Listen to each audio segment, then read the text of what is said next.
In this video, we would learn what are input-output machines and what is their application. We already know that a given pattern can be drawn into T-chart. For example, 2, 5, 8, 11 can be drawn into T-chart where the left side is called the term number and the right side is called the term value. Term values are these terms of the pattern 2, 5, 8, 11, and term numbers are the numbers assigned to these term values. So this is the first term, second term, third term, fourth term. Now we have learned in the video of T-charts that there is a pattern between the term values. So here the pattern is +3, +3, +3, and if we extend this pattern, we can extend this table up to infinity, so we can have unlimited length of this table. However, in this video we would learn what is the relationship between the term number and the term value. So input-output machines help us determine the relationship between term number and term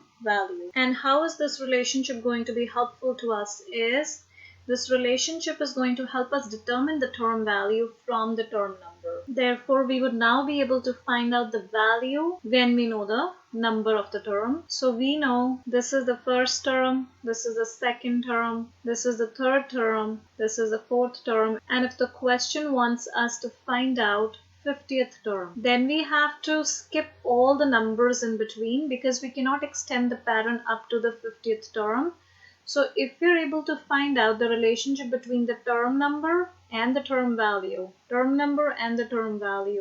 then we should be able to find out the 50th term value from the 50th term number using the same relationship. Because for a pattern, the relationship between the term number and the term value will always stay same. To understand it better, we can understand the word called input. So term number can also be called input and term value can also be called output. For the same example where we have input 1, 2, 3, 4 and output 2, 5, 8, 11, and we have to find out what is the value for the 50th input or what is the value for the 50th term, then we do not have to extend the pattern. So we need to understand the rule to get output from input. So what do we do to the input to get the output? Here we would have to do trial and error, means we have to check different ways to get different operations. So let's see how do we get 2 from 1, and the same rule we have to apply for the rest of the inputs to get the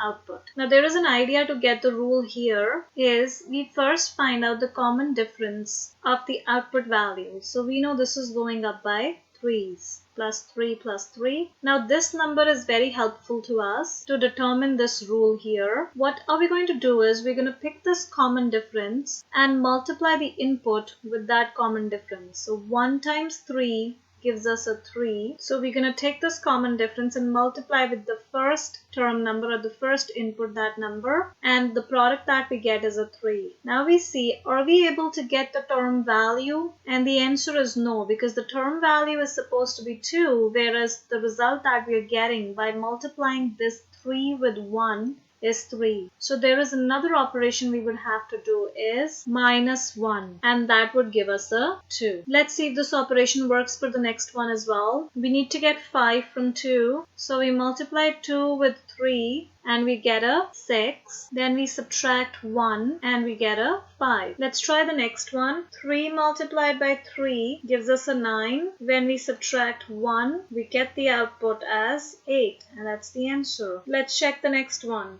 As we notice that the same rule is being applicable for all the term numbers. 4 times 3 is a 12. When we subtract 1, we get 11. And 11 is the term value when term number is 4. Therefore, the relationship that we got between the term value and the term number, or between the output and input, is called the rule for this output-input machine. And the rule is multiply by 3 and subtract 1. We notice here the rule multiply by 3, subtract 1. Multiply by 3, subtract 1. And so on is applicable to all the term numbers to get the term value or the output of this input-output machine table. If the question asks us to write the formula for this input-output machine, we would write down input multiplied by 3 minus 1 gives us output. Now we can use this formula to find out the 50th term. So for the 50th term or the 50th input, we can put input as 50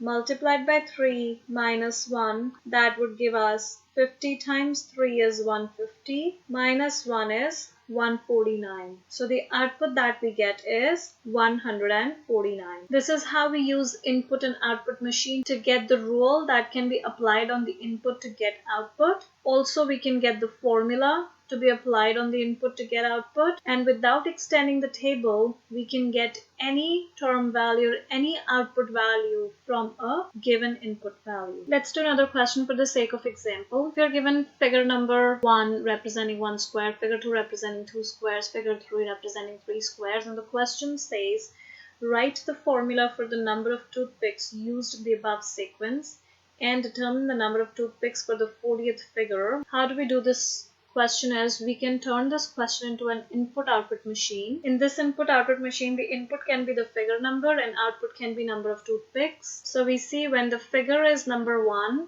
so for first figure we have 1, 2, 3, 4 toothpicks. Therefore, figure number 1 has 4 toothpicks. Figure number 2 has 1, 2, 3, 4, 5, 6, 7 toothpicks.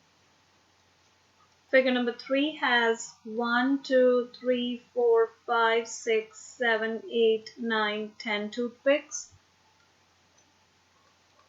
Then we're not given any more figures. 3 figures are good enough to fill up the table. And we are supposed to find out the number of toothpicks for 40th figure. So technically we are looking what is the output for input that is given to be 40. For this we would first have to find out the relationship between input and output. And to figure that relationship out, the first step is to find out the common difference between the outputs. Here again we're going up by 3's. So we add 3 each time. Now this number 3 is very helpful for us to determine the rule here. We would use this number 3 to multiply the input with it. So 1 times 3 is 3. We need to get a 4. So we would add 1 to it and we would get a 4. Now we would see if this rule is applicable for the next one as well. 2 times 3 is 6. When we add 1 to it, we should be able to get a 7 and we are able to get a 7. Similarly for the next one we have 3 times 3 is 9. When we add 1 to it, we would get a 10. The question wants us to write on the formula. Therefore, the formula is going to be equal to input multiplied by 3 plus 1 gives us the output. We are looking for the input number that is 40. So 40 multiplied by 3 plus 1 is going to be 40 times 3, 120. Plus 1 is 121. Therefore, we can conclude that when the figure number is 40th, the number of toothpicks would be equal to 121. And we got this answer by using the formula. We need not extend the table from input 1 to input 40, so we do not have to put in between values. We can just use this rule from input to output, or we can use this formula and apply the formula on the input to get the required output.